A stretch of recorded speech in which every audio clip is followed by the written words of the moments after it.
Released, My Tongue Will Speak Visions. Written by Prince Trisket. Read for you by Gemini Wishes. Chapter 3. Summary.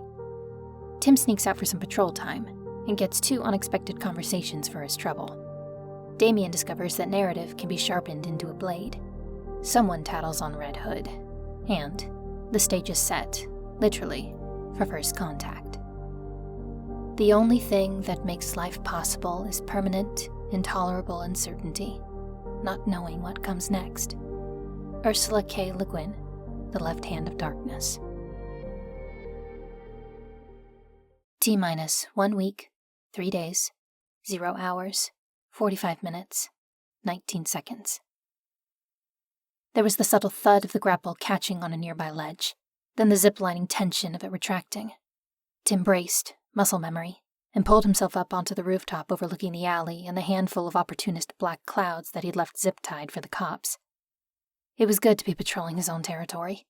He knew Chinatown like the back of his hand, and, given the situation, he knew it'd be better than not for him to be seen on his usual routes. He should have been in bed 3 hours ago, according to the rotating schedule that Bruce had established and that everyone was grudgingly adhering to. But he'd hardly patrolled. It felt like being benched, even if it was nothing of the kind. They needed to make progress on this case or investigation, but Tim needed to get out there, too. Fortunately, Babs had identified an approach that would likely break through into the GIW servers. Unfortunately, she needed practically all of the Bat's combined computing power diverted in order to execute it. This meant that all of Tim's search and indexing algorithms were paused until they could spare the RAM. Tim was restless, and when he'd signed off of comms and told everyone he'd do as he was told and go to bed, he had in fact slipped into his spare uniform and out through his window. The only relief he seemed to get from the impatient buzzing under his skin was in that gravityless moment of being mid-swing as he grappled from building to building. His usual patrol was wrapping up quickly, however. The city was still waiting, poised on the knife edge between apprehension and hysteria. Tim landed on another roof, peered down over the edge, and swept his gaze along the street. Took a moment to check the camera feeds of patrol hotspots on his mini-computer. Then his communicator beeped. Someone was trying to get him onto a dedicated line. He tapped it on. Red Robin, he signed on. Timmers? Jason said. Tim started. Hadn't heard directly from him in hours, but he supposed it made sense that Hood would have returned to patrol. Someone told me about a little birdie out past their bedtime. Just a couple years ago, that would have sounded like some sort of threat. 5 years ago, Tim would have quarantined his network from the Red Hood at all costs. Now, Tim just scoffed. I'm sure you're all surprised. Ha!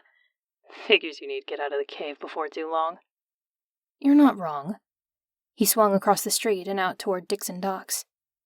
To what do I owe the pleasure, Hood? Jason didn't answer for a beat. That was odd. Jason wasn't in the habit of hesitation or nerves, at least not with Tim. The silence wasn't exactly cold or tense, but weathered. There was the sound of a breath vented hard through the nose. I've been thinking about the pit. When Jason spoke back up, his voice was low. Tim stopped to give this conversation his full attention. He wasn't sure what this would be, or why Jay would go to Tim for it out of all of their mess of siblings and pseudo-siblings and friends and allies. Tim and Jason weren't friends, but they'd been enemies once. Now they were brothers. Tim had to suppose that counted for something. It's not the rage, Jason clarified. At least, not all of it. It's the part of the pit that comes before. I never paid attention before. He sounded more frustrated as he continued. Before? Back when A beat of silence. There was always this build-up, this, buzzing under my skin. It'd start real quiet and then get louder, till it drowned out everything else. The louder it got, the brighter the green. Sometimes it was slow, and sometimes something would fucking trigger it hard and fast. It clicked. The monolith's hum? Another hard breath. Over comms, it was almost static. It feels just like it. Jason's voice had gone a little ragged. This whole time, in my blood. I thought the pit was... Hell if I know. A staticky, modulated exhale. Not gone, but... He paused. Tamed, Tim supplied. Or at peace. And the monolith is waking it up again? Jason sighed. You're the only one I figured might... that I could tell, and not have you freak the fuck out. That you'd get it. Tim didn't get the pit. No one did the way Jason did. The way he intimately knew the rage that clawed its way out of him and co-opted his worst fears and insecurities and grudges to do it. No one quite understood the ways in which the pit both was and was not Jason. But Tim knew what Jason meant. Tim knew what it meant to fear what one was capable of. Tim understood the need to take the worst parts of oneself and make them into an animating force, to direct and use them. And Tim understood that none of those things were a disease or a condition that they could just morally browbeat out of Jason. Tim also understood the need for a contingency, and that need was why Jason was speaking to him. It was a warning of sorts, and a plea. I do. Jason laughed, and it sounded bitter. Don't get sentimental on me, Timberly. Tim grimaced. Jason was a master at the art of breaking tension. He'd give him that. I won't, he swallowed, but I trust you know yourself, your limits. If you need... He wasn't exactly sure what Jason would need that Tim could put in plain language. Anything. You call me. Jason had earned that trust, among other things. Not the kind built on affection or hallmark-worthy sentiment, or even on love, though Tim did think that his brothers loved him. It was a trust born from the knowing of another person, of having seen enough of a person's spilt blood and delicately caged trauma to understand them, and, for that reason, to never lie about the stakes, not when the stakes were this high. The Bats relied on that kind of trust when things got biblical, or in this case, multiversal. Tim stopped and looked out over the city, to the tip of the monolith that he could still see backlit by Gotham's light pollution. A single, perfect geometry spun in impossible light. Around it, a rotting city that Tim and Jason both loved. Jason cleared his throat over comms. I will. Tim could picture perfectly how, if they'd had this conversation face to face, Jason would swagger and turn away so Tim wouldn't see his emotions worn raw. Now you head on back to the nest, baby bird. Sure, Tim shrugged. He couldn't be a comfort to Jason, but he could be a contingency, and he could be a facilitator. He knew who to call. Stay safe, Hood. The comm cut out. Tim flew to Robinson Park. T-1 week, 3 days, 0 hours, 38 minutes, 28 seconds. The monolith didn't glow in a way that Tim could see. It didn't seem very reflective either. The whole perimeter around it had been secured by that point. There was even the idea floated a little while ago to ask Ivy to grow a protective border around it. And it was alive with police activity, unwise onlookers, and more. Where people went, they brought light. Flashlights, floodlights, strobing cop car blue and red, cell phones flashing. Media nests dotted the perimeter with their TV-ready lighting and crews. From where Red Robin was perched, overlooking the park, it made a strange sort of halo. Yet in the center of all that, the object was dark and inert, as if none of it reached it. That lack itched at Tim's brain alongside all the rest of this mystery, an absence too large to ignore. It hung there, as if it both had been there all along and had never once belonged. Tim yawned. He may have been projecting onto the improbable ghost spire. He drew his cape around his shoulders against the cold and worked his jaw. He hadn't meant to be out this long, and hadn't meant to come here at all.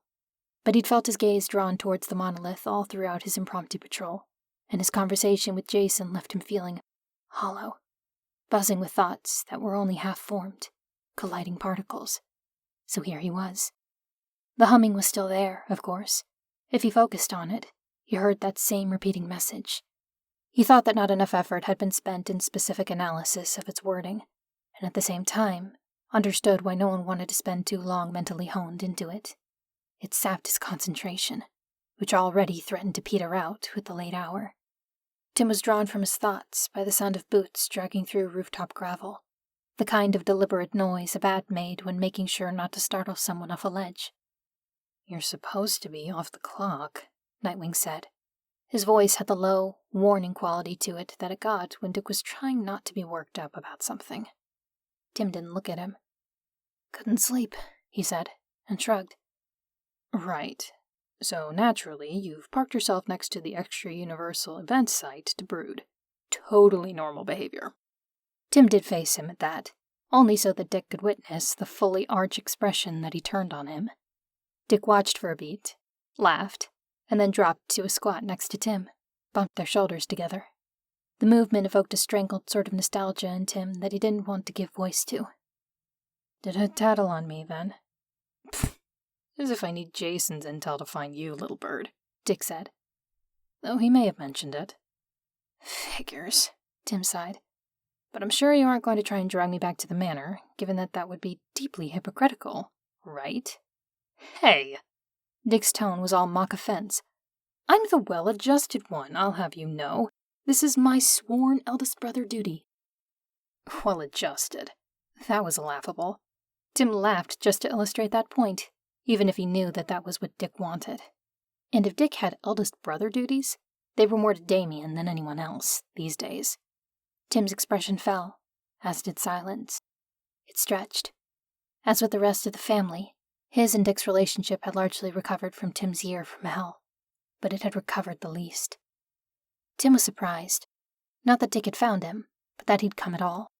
If he'd bothered to think about it, he'd have expected Bruce or no one. There was still distance between them, after all, since Dick and Alfred had given Robin to Damian. The space wasn't hostile or tragic or even particularly fraught, but it was cautious. There was just that fractional degree of caution that separated Tim from everyone these days. Every once in a while, Tim found himself saying, just to fill that silence, I see that glyph in my mind, but see isn't even the right word. It's just injected into my awareness. I think it's the monolith, or whoever's behind it. It's like it can recognize when it's being observed, and it acknowledges me. What, like a little wave? Tim wondered if he sounded crazy to Dick. That was a new insecurity between them. He shrugged one shoulder, deliberately casual. I don't know. I don't know even a quarter as much as I'd like to right now. That doesn't surprise me. Dick bumped his shoulder again, and they both watched the monolith. You know, when Bruce goes out to brood, it's like he's looking at himself. He takes all his fear and guilt and turns it inward. But you've always been the opposite. Tim turned to look at him. Ever since you first started going out as Robin.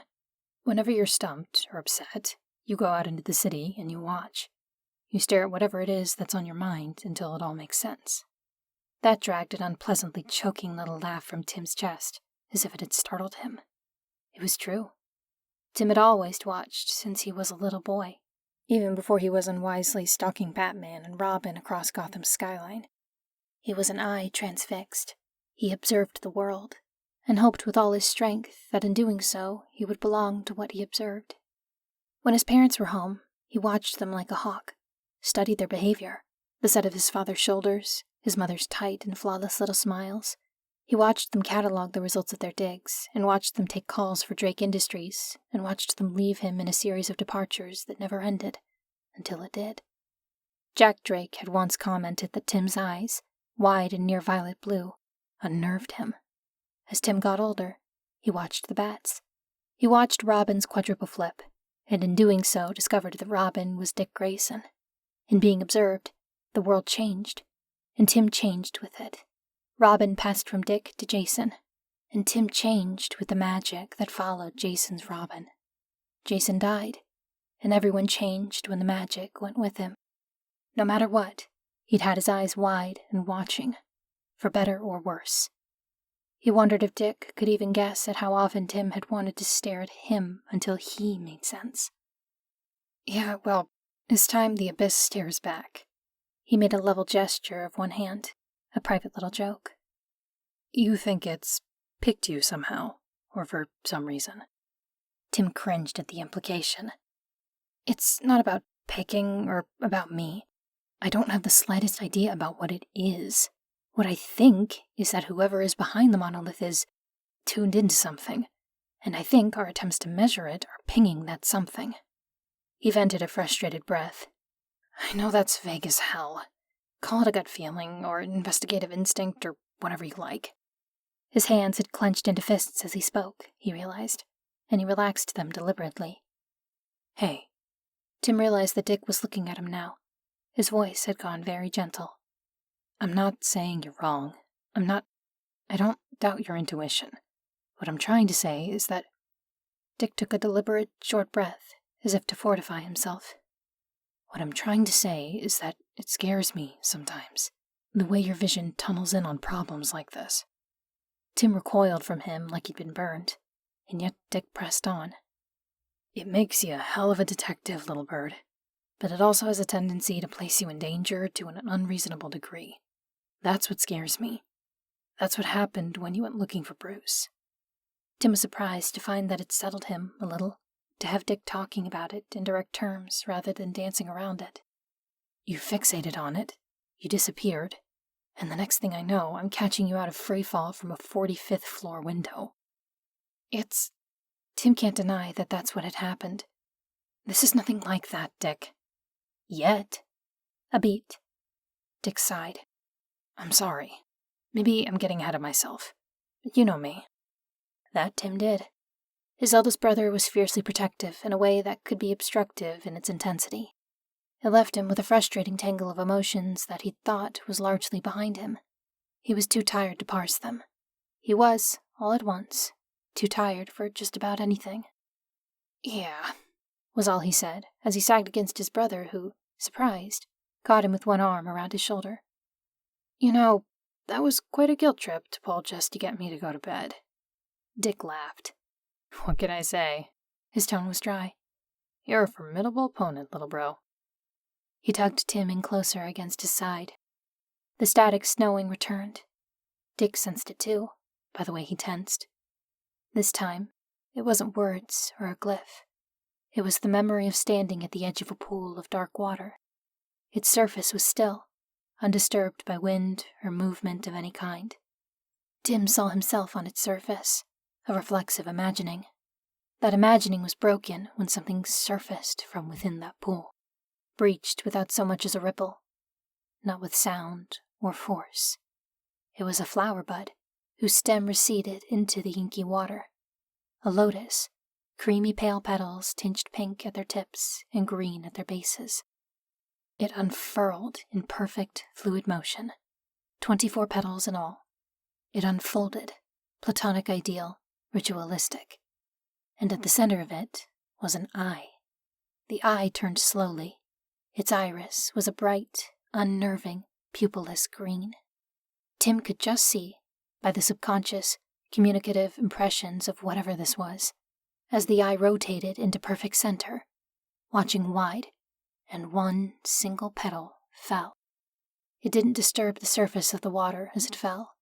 There was no splash, and no rippling. The petals simply slowed as if meeting the barest of resistance, and then sank. It darkened and then disappeared from view as it fell into the pool's depths. That left 23. The eye continued to rotate, turning out of phase with excruciatingly slow, uniform pacing. It's a clock. Tim flinched away from Dick and stood quickly enough to give him a momentary head rush. He tapped on his comm. The meeting time. Dick nodded. When all the petals have fallen. 24 hours? They looked at each other, then at the monolith. Dread formed a dense, iron ball in the pit of Tim's stomach. 1 day. T-minus 1 week, 2 days, 18 hours, 30 minutes, 4 seconds. A half-dozen talking heads, audio from one of a handful of Gotham's morning news segments, broke the usual peace of the green drawing room. This is not the first time that a threat of this scale has appeared over Gotham. The pattern is clear. What can the likes of Batman do against... Is the latest message a countdown? To what? And once again, we must ask if our very protectors are inviting in these threats. The absurdly large TV was set into a custom-carved wooden alcove that made it able to blend in with the otherwise heritage wood and iron and marble work of the Manor. In the center of the room, Tim sat on one of Martha Wayne's favorite sofas, deep cherry wood and ivory velvet, a steaming mug of coffee cradled in his cupped palms and respectably away from any risk of spilling on the furniture. Internet sleuths are at it as always, and what they've found will surprise you. Will the latest TikTok dance put your teen at risk from the monolith? More on this from... We've asked the Gotham Hindu Temple Society for a statement. Under normal circumstances, Alfred would never allow the staining beverage into this room. But his charges were all muted with stress and fatigue, so the chaos was held in abeyance. This was one of the most comfortable places in the manor from which to keep up with the news. The circumstances had become extenuating enough for him to allow it. Still no concrete information coming from the mayor's office or from the GCPD. Known vigilante Red Robin performing some sort of ritual at the event site. Did the bats bring this thing here? That's a very good question, Ruth. Well, there may be no direct indication. Tim passively absorbed the commentary while he reviewed this morning's flurry of messages from Tam. There was a decent likelihood he'd be dragged away from investigating for much of the day to be the public-facing Wayne. Their absence would only grow more conspicuous as time passed. He registered distantly as Bruce padded into the room in his sleep clothes, under eyes dark and hair untamed. He, too, had a mug grasped like a lifeline, though Tim didn't think he'd had any of it yet. Dam says her inbox is full of liability demands and shareholder concerns, Tim said, just to see the way Bruce's shoulders dipped and he finally inhaled some of his coffee.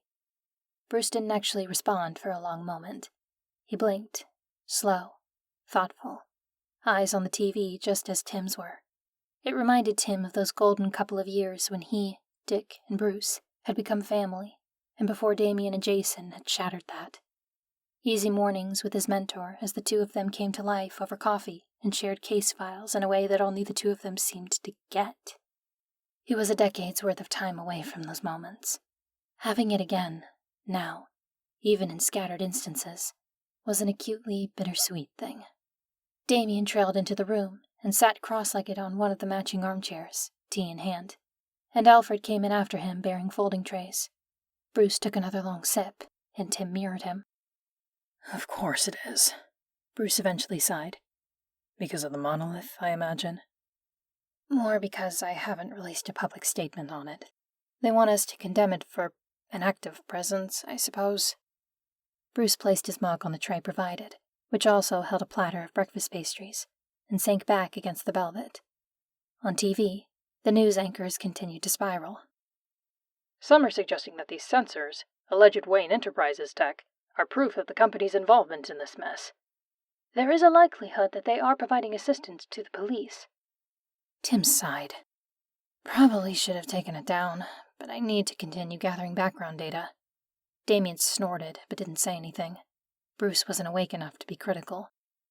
None of that can be linked concretely back to us, Bruce said. It isn't anything that won't blow over with the right statement. Speaking of, Tim said, and handed a tablet off to his father. I have a few drafts for you to look over. Some measure of focus returned to Bruce's gaze, and he sat a little straighter and took the tablet. He sighed, set it at an angle on his lap, and picked his coffee back up. I'm waiting on statements from Clark and Lois on behalf of the League, too, he muttered, and then trailed off with something disrespectful about journalists and deadlines. As Bruce read, Damian piped up. What are the statements for? Tim was a little pleased that he asked, that Damian was learning to ask. We need statements for WE, both the main entity and the Foundation. It needs to be cautious, non-technical, and firm. Gothamites look to WE, and us by extension, for more than just the products and services our business provides. We need to be able to reassure them without taking any sort of stance that we can't back up at this juncture. Bruce nodded and handed the tablet back. I prefer the first version. You're two in your head in the second and third. Send it to Tam. She can review the language with PR before having it published. Sure. Then, after a beat, are we releasing anything as capes? Bruce shook his head. We'll let the League do the talking. We don't want to dilute the messaging. All right. Advocates are already asking whether Justice League's silence implies ongoing covert operations. Why are we allowing them to pose all of this rubbish to the public without verification? Damian asked, expression of plain disgust fixed on the screen. Allowing them? We wouldn't censor the media, Damian, even if we had that power, Tim said. But they are spreading misinformation. They're panicking, Bruce amended. Like we are. but they don't have the resources at their disposal to investigate the way we can. He gave Damian a beat to absorb that. And besides, reacting to inflammatory statements often grants them weight. Much of this is posturing designed to garner a reaction from us. They already have weight. The public is watching them, Damian insisted, turning first to Bruce as he spoke and then to Tim. He gestured towards him with one hand. Let me see your statements. Tim figured that was within parameters, given that he'd already saved backups to his cloud. He shrugged and passed it over. Damian, like Bruce, fell silent as he scanned them. There are no firm details provided anywhere in your statement. He said it slowly, as if speaking to a child. The details we do have are confidential, Tim replied. But it's nothing. Damian seemed to be pouting angrily, but still. You're practically conceding the field to imbeciles such as these. He brandished the tablet in the direction of the screen. Tim withheld the instinct to flinch towards it. Instead, he decided to take this as a teachable moment. Damian would, after all, probably wind up running WE in enough time. Bruce looked between them with an interested expression. What would you say instead? Tim asked. It looked, for a moment, as if someone had sapped the steam right out of his little brother. Damian expected an argument, probably. Damian took a deep breath and visibly gathered his thoughts. We obviously can't tell them what it is because we don't know, he began. And we can't share the information we've gathered on it. We can't provide details on diplomatic strategy, nor should we broadcast internal tactics. But we can tell them what we are sure it isn't. Which is? Ours, or a Justice League weapon. We didn't summon it or know that it was coming. If we're going to be visible and involved, we should at least determine the terms of engagement. That isn't bad. Tim made a level gesture. But refusals can be spun with relative ease. They have to be carefully crafted. It isn't meant to be bad. Damian's shoulders rose, indignant. I mean that it's a decent PR instinct, Tim corrected. It would need refining, but it can work. I'm not interested in public relations, Damian muttered as he receded. I am interested in maintaining the strength of position of our family. Our family. Tim smiled. Draft the statement. I'll work on it with you after. If you want, you can go into the office with me before you leave for patrol later. Damian returned to smile like he'd won something. He set his tea aside, returned to Tim's tablet, and left the drawing room with eager steps. When Tim looked back at Bruce, he found a smug, satisfied little grin there, and decided he should do something about that. Maybe I'll get a statement from Jason while I'm at it. Yeah, that wiped the grin right off his father's face. T-minus 1 week, 2 days, 14 hours, 11 minutes, 4 seconds. Sometimes the mask was a muzzle, and the red hood, not Jason, was a beast. It hadn't been that way in some time, but as he prowled the perimeter of his territory, too close to the soul-deep green vibrating fuckery for his comfort, Hood felt that it might be again. He hadn't slept more than a couple hours since that young woman died in catatonic-inducing pain. He patrolled constantly. He'd gone through nearly a month's stash of rubber bullets in the process, reining his people in tight to the alley, feeling like if a single one of them got too close. They were his people. He'd be damned before he let some interdimensional bullshit get them killed. The alley was his to keep safe by whatever means necessary, even if that included reminding the city of just what the Red Hood was capable of. The sound of shouting drew his senses, predator alert through the fog of his simmering, obsessive fear and anger. Another 20 seconds. He'd grappled over and into an alleyway behind a group of 4 men in blue uniform jackets and black tactical boots. They had badges of some kind, not GCPD, most likely some of the alphabet mafia that swarmed the event site that was under construction. But he didn't care. 3 of them were crowding a pair of teenagers against a brick wall. Sweep these flats. I want IDs checked and any weapons and drugs confiscated. Everything within a 5-block radius of the object perimeter. Hood didn't make a sound. He took a step closer, observed, vision increasingly green-tinted. One of the teens moved to stand between the agents and the other, a girl, his sister. Jason knew these 2. His gang had gotten them both out of drug running months ago. Hey, the nearest of the jackets barked. I set up against the wall, piece of shit. Let's go. When he went to grab the kid's shoulder, a gunshot shattered the quiet of the alleyway. The bullet, rubber still, no matter how much the pit demanded that this motherfucker bleed, hit in the meat of his shoulder and wrenched it back. A beat. The bastards swore. All 4 of them turned to find the Red Hood.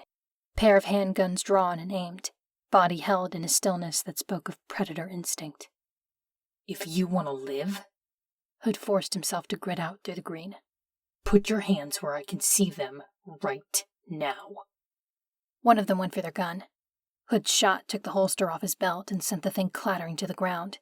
The jackets froze again, just for a moment, and then their arms shot up. You don't have jurisdiction here. You must not know who the fuck I am, Hood said. Or where the fuck you are. This is Crime Alley. I am the only one with jurisdiction here.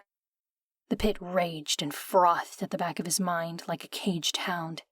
Invaders, liars, sniffing through my city, putting their filthy hands on my people. Put them down like the dogs they are. He could see vividly how he'd do it. Could feel the exquisite crush of bones under the heel of his boots. The red of it, the green. One of the agents scoffed, and Red Hood shot him in the gut. That had the fucker on his knees and puking. I'd listen to the guy if I were you. A new voice broke out over the tension in the alleyway, and Hood, no, Jason, flinched against the way the pit threw itself against the walls of his mind, screaming, "Intruder!" But no, he knew that voice, knew the sound of a bowstring being pulled taut. At the other end of the alley, beyond the agents and within Jason's line of sight, Corey touched down with an acid-green starbolt cupped in one hand. He saw the moment the fight fled the agents' bodies. One of them grabbed their dry-heaving coworker under one arm and dragged him to his feet so they could flee. Jason watched them go, unable to keep his eyes from tracking until they were well out of his sight. Guns holstered, mechanical movement. Jason forced his breath to slow and the tension to bleed from his shoulders before he turned back to the pair of teens. They didn't flinch. They still didn't fear him. They knew Hood wouldn't hurt them. That was a relief. Are you okay? He asked, taking a couple steps closer, and they both nodded. Good. Get back to the shelter. Spread the word to stay off the streets as much as possible. Yeah, the girl said, and pulled her brother into a one-armed hug. Thanks. Just be safe. Jason turned to Roy, who had leapt to the ground from the fire escape he'd threatened the feds from. The hell are you two doing here? Roy laughed at him, like an asshole. What, not happy to see this beautiful mug? Corey's right there, Roy. I am pleased that we arrived when we did. Corey didn't waste any time on pleasantries when she was close enough to speak. You do not seem well. She looked him over carefully, most likely looking for hidden injuries or dried blood. You have not slept nor eaten, she concluded. Yeah, well, you seen the news? Jason scoffed and shifted from foot to foot. Shit's not good right now. Even the bats are stretched thin. You didn't think about calling on your pals for a little backup? Roy draped himself over Jason's shoulders, and Jason pretended he didn't melt into the familiarity. I'm hurt, man. Gotham isn't your problem, dipshit. Nah, but you are. Jason could see, even without looking at him, the shit-eating grin that split Roy's face. We don't have any other pressing jobs at the moment. We'll help you hold down the fort. The hell you will. My friend. Corey moved until she was directly in front of him, and there was no avoiding those piercing green eyes. Green and piercing, but gentle, much gentler than Jason's green had ever been. He knew when she busted out the "my friend" that he'd fold. Allow us to support you in this crisis. Someone had fucking tattled on him. Probably Tim, nosy fucker. The timing was too convenient. Jason smiled under the mask, despite himself. Corey seemed like she could tell, or maybe she sensed his inevitable defeat, because she grinned too. Now, she clapped. Roy shall return with you to your accommodations, and I shall patrol in your stead. Jason just nodded. Roy finally slinked off his back and instead strode around to his side, one arm still catching his shoulder. We should probably link comms with the bats. Normally, Jason would rather do literally anything but. This situation was not normal. And besides, the big bad bat had meta-pals in the city. He might as well have his own friends backing him up. Maybe it'd even get Timberly and Dickie off his ass. The green receded at the promise with more hands to guard his territory. Hands he trusted implicitly, even through the pit. Fine, he bit with exaggerated inconvenience, shrugging Roy's arm off and unholstered his grapple. Keep me updated. T-minus 1 week, 2 days, 5 hours, 59 minutes, 59 seconds. 5 petals remained when Tim stepped onto the platform that would house his field station. His reflector array had, after all, not stopped collecting data since the monolith had pulsed and reset it all. The particle cannon had been a lost cause, one that he didn't look forward to explaining to the Green Lanterns that it had probably come from, but the rest had been streaming a steady output of data for just over a full day. Once Babs was done commandeering all their heavy-duty computing, he'd make use of it. For now, what he wanted to accomplish was to get his field station set up on the platform where he and about half of the delegation would stand for first contact, which would be a negotiation, hopefully, and not the outbreak of a war. Red Robin was frankly convinced that whatever beings were capable of the tech, magitech, whatever, they were observing, would likely outclass them in open conflict. There were contingencies, of course. The containment field that he had established for his experiment could likely be repurposed to stabilize things like dimensional tears, and there was a chance that that could affect this structure.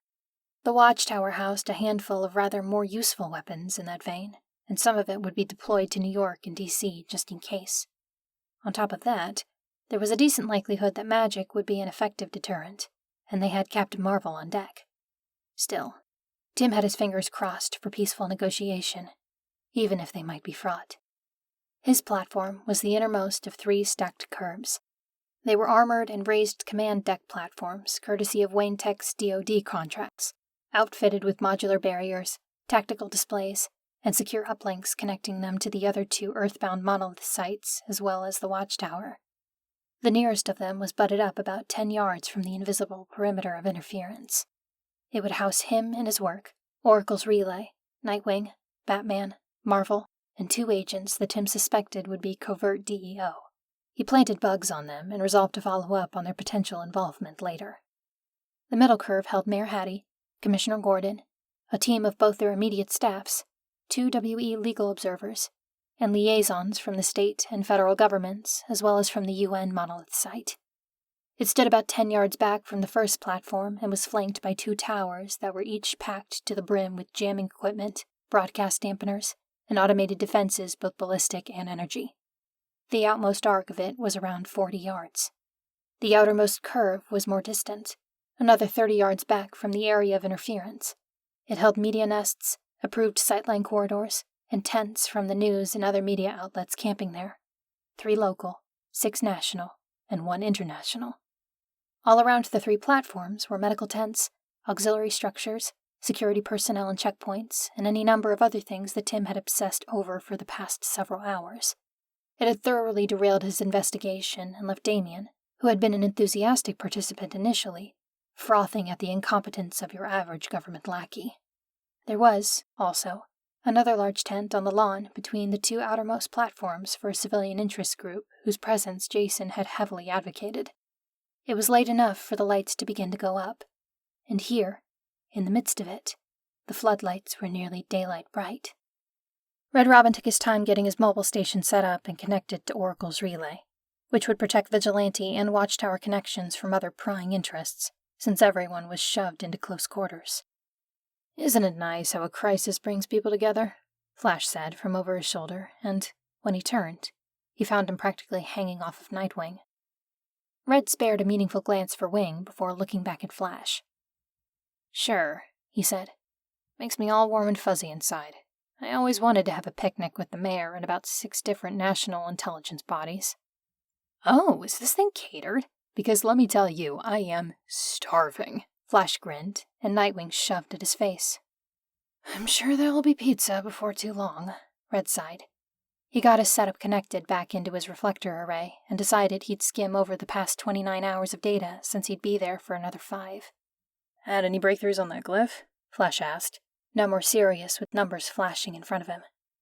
"Not yet. I've hardly had time since the countdown started. and since my family has been conspiring against me, making sure you get some actual rest is not conspiring against you. Oh my god. Lame. Wally leaned in. I did have a thought about it. Tim ignored Dick. In this animation that shows the recursive transformation of the glyph, he brought said animation up as he spoke. It looks to me like it's either expanding or contracting. I'm not sure which, or to what end, but I think there must be some sort of mathematical transform we can apply to it based on that. Wally nodded. We'd need to have it very precisely modeled. As a function, probably a matrix function rather than a data set. I'm really not an expert. Tim felt sheepish as he said it. Truth be told, this sort of math had him feeling a little out of his depth. He wasn't a complete novice, but he didn't work with high-dimensional mathematics regularly and lacked the fluency that came with expertise. Dick's hand landed against the back of his neck. Luckily, we've got experts on call, little birdie. I think we can leave that for after first contact. Who knows? You might get new data that cracks this open anyway. Tim couldn't really argue with that, but also didn't love the fact that he was about to be relegated to sitting there and monitoring feeds for the next 5 hours and change. Fine. You can help me get my Faraday cage set up then, he said. Then to Wally, you're supposed to be on the middle platform for go time. You should probably go check in there. That's a whole 5 hours away, Red Robin, Flash whined. What I need to do right now is get food. In that case, can you pick me up a Zesty? Grape, if they have it. Sure. Do not enable him, and he's gone. Dick sighed and shifted his weight against Tim's seat. Good going, Red. Hey, you brought your speedster and didn't invite mine. They need enrichment. That elicited a bark of a laugh from Dick. Touché. Then sighing. All right, I'll help you get set up. Tell me what you need. Tim stood and looked at the cases that held the rest of his equipment. You know what just occurred to me? What is it? He looked out over the reservoir. We don't have room for the aliens.